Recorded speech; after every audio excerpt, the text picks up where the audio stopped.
Welcome back to my channel ত্রিপুরার মেয়ে স্বপ্নার চ্যানেলে সকলকে স্বাগত। চলুন আমি গোপাল পুজো কী করে করছি সেটা আজ দেখাই আপনাদের।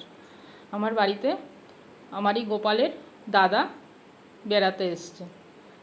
যারা বেড়াতে গেছে তাই ওদের গোপালকেও আমাদের বাড়িতে দিয়ে গেছে। তাই আমাদের যেহেতু গোপাল রয়েছে তাই ওরই দাদা নাম দিলাম সেটাকে।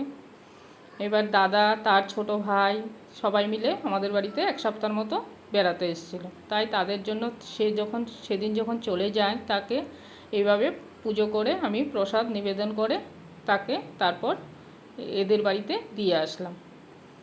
দেখুন আমার গোপাল পুজোটা আমি কি করে সারছি সেটাই দেখালাম। গোপালকে প্রথমে স্নান টান সারিয়ে তারপর তাকে একটা নতুন জামা কাপড় পরিয়ে তারপর তার জন্য কিছু প্রসাদ আয়োজন করেছিলাম। সেই প্রসাদটা নিবেদন করেছি ভগবানের উদ্দেশ্যে। জানি না আমার ভুল ত্রুটি হতে পারে, ক্ষমা মার্জনা করিবেন। দেখুন আমি কিভাবে তারপর তাকে সাজিয়ে সুন্দর করে বসিয়ে দিলাম আসনে। তারপরে চুল মালা মুকুট পরিয়ে তারপর প্রসাদগুলি নিবেদন করে দিয়েছি। আপনাদের বাড়িতে সবারই গোপাল আছে আমি জানি, কিন্তু আপনারা এক একজন এক একভাবে পুজো করেন। আমি কি করে পুজোটা করলাম সেটাই আপনাদের দেখালাম। ভিডিওটা ভালো লাগলে লাইক শেয়ার করতে একদম ভুলবেন না। নমস্কার।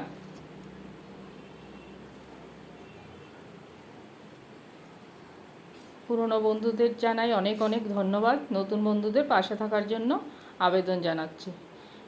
ভোগের জন্য রেখেছিলাম সিন্নি, সন্দেশ আর 5 রকমের ফল আর ভগবানের জন্য 1 গ্লাস জল।